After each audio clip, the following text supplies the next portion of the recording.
Good evening.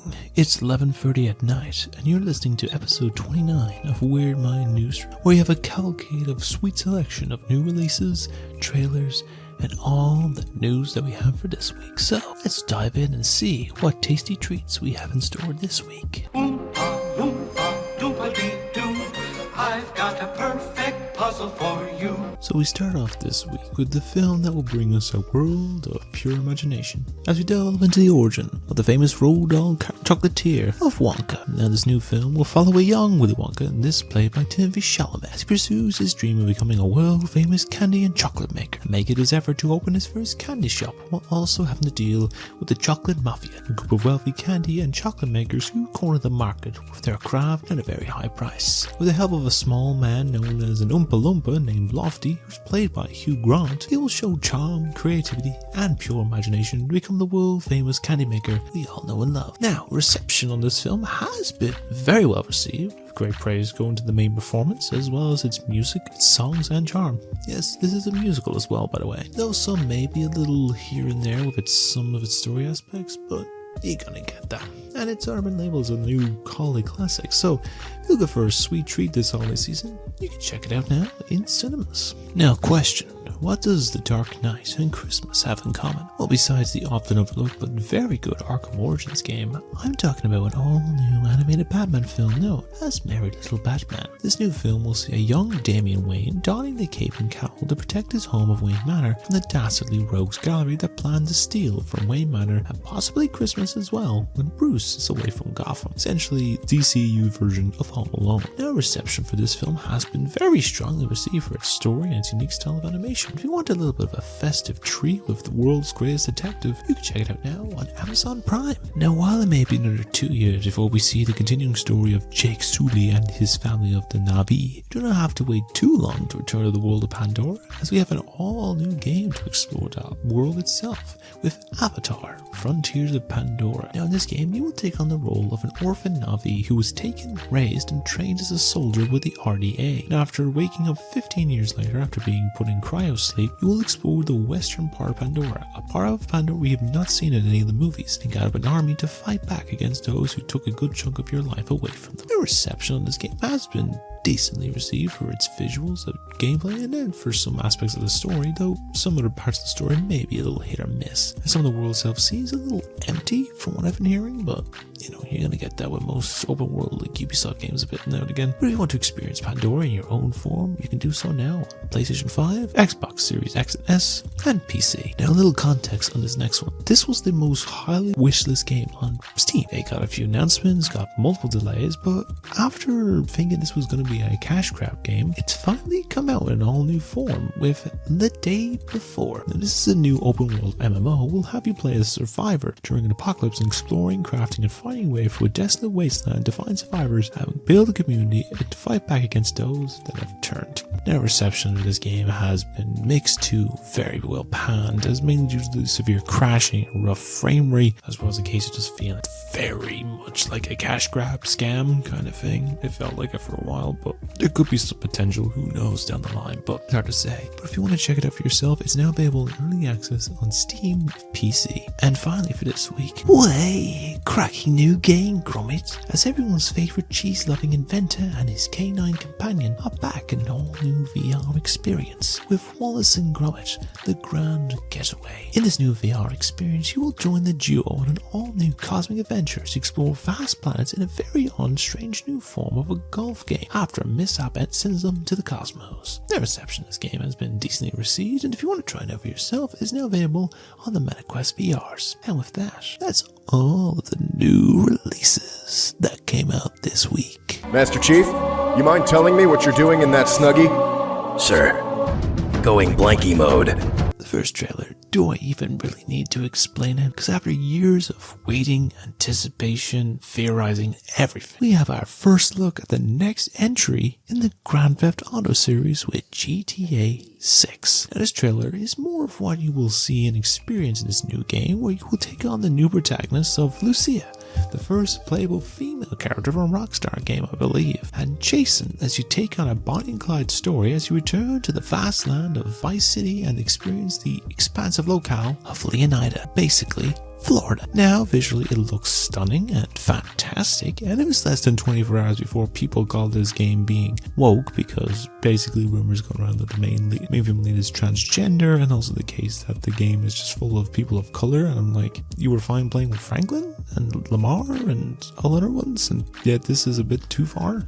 But you get that from any new game or piece of media in this modern day and age. Now, we'll probably learn more over time, but this game is not coming out for a little bit while. It's coming out in 2025, but I know it's going to be huge. Now, a little over 3 years ago, we saw two titans battle it out on the big screen, and that was a fight with a giant lizard that breathes atomic breath and caused major damage, and the other was a big monkey. Well, now they are about to do battle again, but this time they are teaming up to fight a greater enemy, as we have the first trailer for Godzilla x Kong, a new empire. Hearing that title makes it sound like a weird slash fanfiction.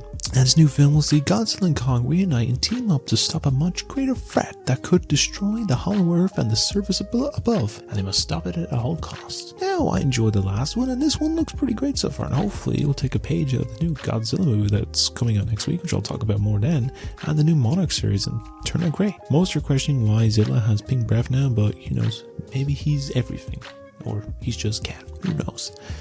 But you have to check this out when the new battle takes place when the film drops on April 12th of next year. Master Chief, you mind telling me where you've disappeared to for the last 2 years? Sir, making season 2. Yes, it has dropped from out of nowhere, but we have gotten a teaser trailer for the upcoming second season of the Halo series. And as we continue, of course, Master Chief's journey to stop the Coven to protect the universe from tyrannical reign. The first season was a bit mixed in some aspects from its lore breaks by having Master Chief removing his helmet constantly, and the case that Master Chief was clapping cheeks, even though he doesn't have a sex drive. Hopefully he'll fix his issues and be more lore respectfulness with this upcoming second season, which starts streaming on February 8th next year on Paramount Plus. And for a bit of a music-based biopic and a bit of peace, cause we all really need it in this world right now with those horrible conflicts and tensions, there's an all-new trailer for the upcoming biopic of Bob Marley, One Love. Now this will follow the musician from his rise to fame as the greatest reggae singer in the world up to his death in the 1980s, and show like his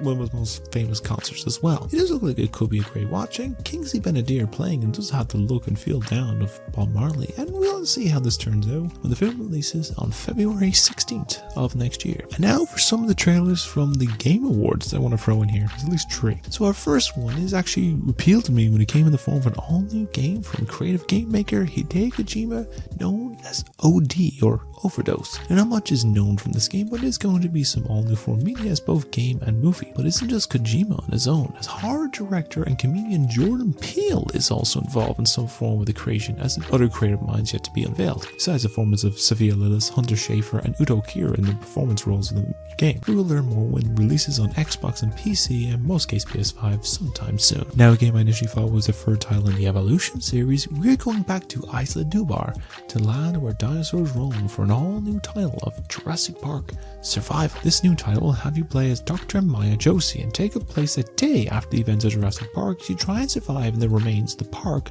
with all the dinosaurs running free. Now, this is technically a revival of a planned game of the same name from the early 2000s that was cancelled all of a sudden from the studio going bankrupt. Honestly, it looks cool, and I'm excited to try this out when it releases sometime soon in next year or two, PS5, Series X and S, and PC. And now for something that came out of nowhere and was actually a big shock reveal, but a welcome surprise one at that as well. We got the announcement for an all-new title from Bethesda and Arcane, the studio behind the Dishonored series and 2021's Deathloop, and they're sinking their teeth into a new Marvel collaboration as they make an all-new game based on the vampire hunter of Blade. Now, not much is known about this game so far, but we know the setting is going to be you playing as Blade. It'll be set in Paris. You can be hunting werewolves and vampires, and you know it's going to be a third-person game, so it's going to be pretty cool. And I, for one, think it looks pretty cool from this little visuals perspective. Didn't expect it, but it was cool to see. Whether or not this will tie into the upcoming MCU film is anyone's guess, but I will be giving this a go in the future when this releases, probably on like I think it's Xbox or PC, so I'll definitely check this out. And with that, that's all the trailers that we have for this week. Maximum effort. So starting the news section, we probably have followed from the video I just released about 24 hours before the event. If you want to check it out, it's in the description down below. I wanted to give a focus on talking all the reveals and all the big winners of the night, as well as some I've already mentioned in the trailer section. I'll have a good look discussion about of the Game Awards and all its winners. This week's big winner, of course, was Larian Studios' Baldur's Gate 3, winning the big coveted trophy of Game of the Year. And it was definitely a toss between that and Tears of the Kingdom for me, as well as Game of the Year. And honestly, congrats to all the nominations and winners of the event as well. As for my predictions, I was surprised how many actually got right. And I think I only got between 7 or 9 predictions wrong total, which is about a quarter of them, And I did make up some of the ones for like the esports one out of random list one on the night, and I got some good guesses on it. So, but as for the winners for each of them, Baldur's Gate 3 took home a total of 6 out of its 9 nominations, which include the Player's Choice one. Alan Wake took home 3 of its 8. Mario and Zelda took home 1 apiece. Spider-Man unfortunately didn't win another one this year, which everyone has been clowning upon. And many others took home some well-deserving awards. Now, I also want to bring a little point here as well. A bit of controversy with this Game Awards because only about 20% of the whole event was actually just for the awards. The rest was for nominations and stuff, for announcements and stuff like that, which everyone felt like was just a winter E3, and they really kind of wrapped up a lot quick for all these announcements and discussion points, and people started to talk about it. But yeah, anyway, let's talk about all the announcements that came out. Now, I already mentioned in the trailers we got the announcement of a new Kojima Xbox project of OD, though you'll be collaborating with Jordan Peele, new Blade game from Bethesda and Arcane Studios on the horizon, as well as possible revival of once planned Jurassic Park game from the early 2000s. There's so many other big reveals. Came the announcement of a remake to Our Brothers, A Tale of Two Sons, coming out in late February. The Outlast trial is getting an official release for PC and for consoles on March 5th next year. Hellblade: Senua's Sacrifice 2 got a new trailer for its continued 2024 release. World of Goo 2 was unveiled. God of War Ragnarok is getting free DLC on the 12th of December in the form of Valhalla. We're getting a new Monster Hunter game titled Monster Hunter Wilds in 2025. Sega dropped the ball and unveiled they are making 5+ new titles for new consoles, including a new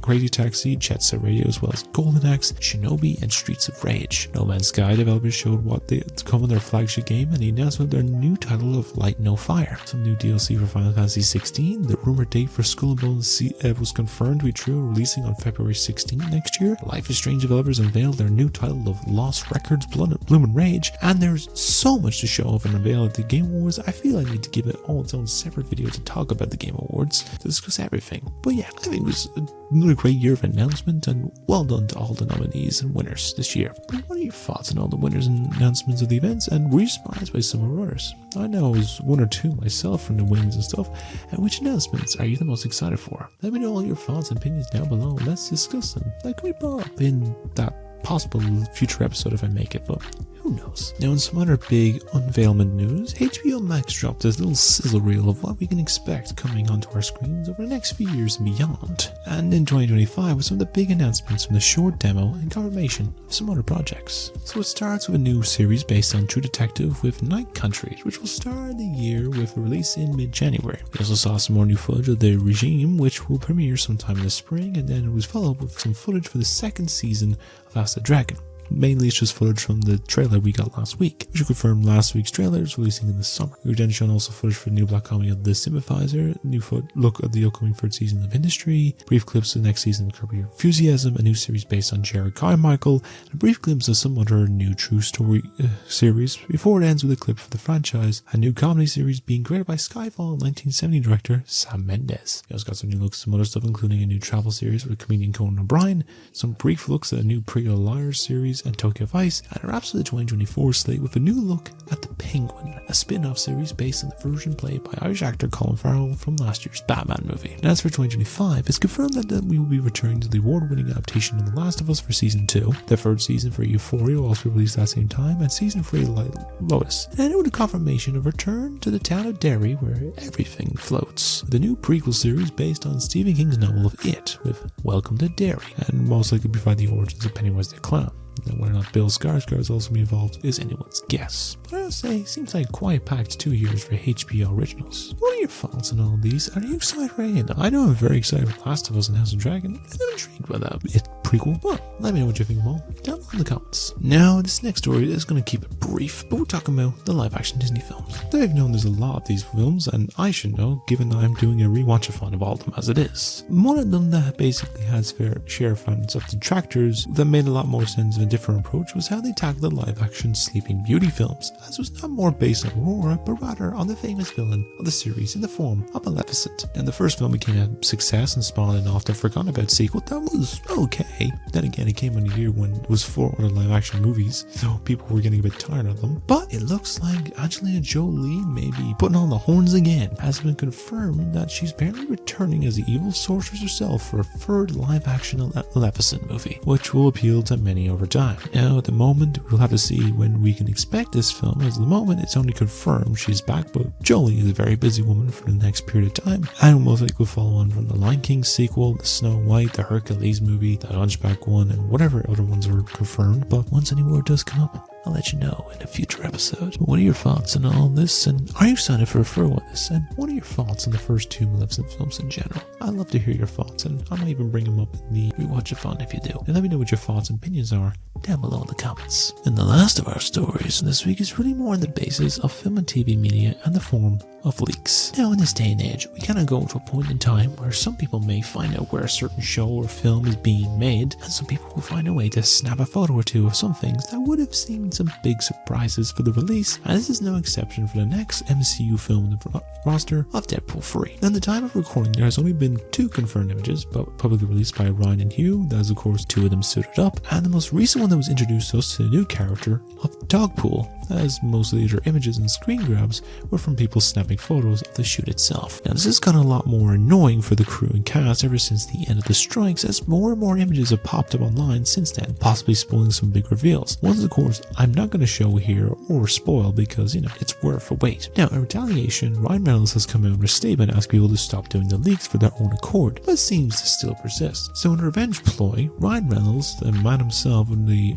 amazing marketing for this, as well as Hugh Jackman, have taken upon themselves to create their own mock-up photoshops of leaks and stuff that's going to happen. They go a bit nuts in the concepts, where you have Deadpool holding up a sack of cash with Mickey Mouse applying off of the side, or Urkel from Family Matters chilling out in a destroyed building, or fighting the Predator, teaming up with Batman. There's so many really good leaks. It's pretty funny. Now, a bit of this feels like they're actually starting the marketing for this film, as this does not seem out of the realm of possibility for a film like Deadpool. Well, hopefully it will provide more creators and studios the idea that if this does happen, they have a way to retaliate, and I think it's a good form of mockery to do this without any issue or injury. What do you think of this whole ordeal?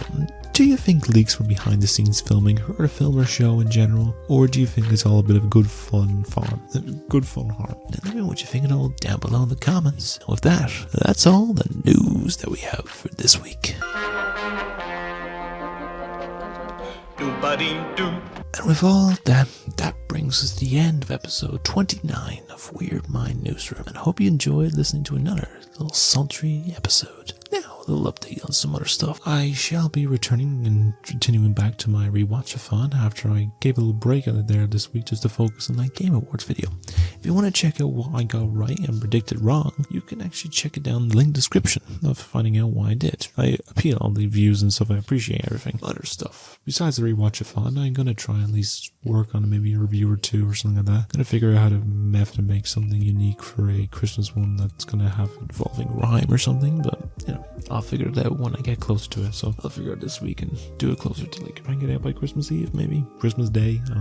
As just mentioned, reviews. I'm gonna at least try and get 2, 3 more done this week. I'm gonna at least get Indiana Jones. I might do Transformers. I forgot about that one. Maybe 1 or 2 other ones. I'll probably do Barbenheimer either to end it off this year or start next year. But I'm gonna figure that out. I need to contact some people. I need to plan it out, write it up. I need to get a refresher and stuff. So I'll get to that point anyway. Other bits. I'm hoping to start the new year, get some other stuff, like do some ASMR, do a concept idea with reading books in a weird manner and that's completely different to the genre. I want to start getting some gameplay stuff. I want to do some reactionary stuff. I'll figure bits out. If you got any suggestions for me, let me know down in the comments, and I will appreciate any options, and I'll see what I can do with that. And if you have any special segments you want me to talk about as well this season of Given, so let me know down below, and I'll definitely throw some up and give a shout out stuff. You can do my small audience, but my small but wholesome audience, and I appreciate every single one of you watching. Anyways, that's all I'm gonna do for now. It's gone 12. I'm very tired. I've been on my feet all day, and I'm probably gonna go to bed. I'm just gonna export these and go to bed. But anyways, I hope you all stay being wonderful people, because you all are wonderful people. I hope if you enjoyed this content and want to see more from me, just simply like and subscribe, and I appreciate every single one of you. In most cases, I'm probably not gonna reach my goal of 50 subs, but any support I have is greatly appreciated, and it's all about the journey, not just getting to goals all the time. But like, you know, I'm making the effort. I appreciate every single one of you for being there with me for most this year, because it's been quite a strange one. A strange year indeed. Anyways, as I mentioned, you all stay being wonderful people, because you all are wonderful people. Have a great day every day. Do many great things, because you all do many great things. And with that, that's all I have for this week. So take care, everybody. Stay safe out there. Enjoy the festivities, and I'll see you all in the next video, so goodbye. Take care.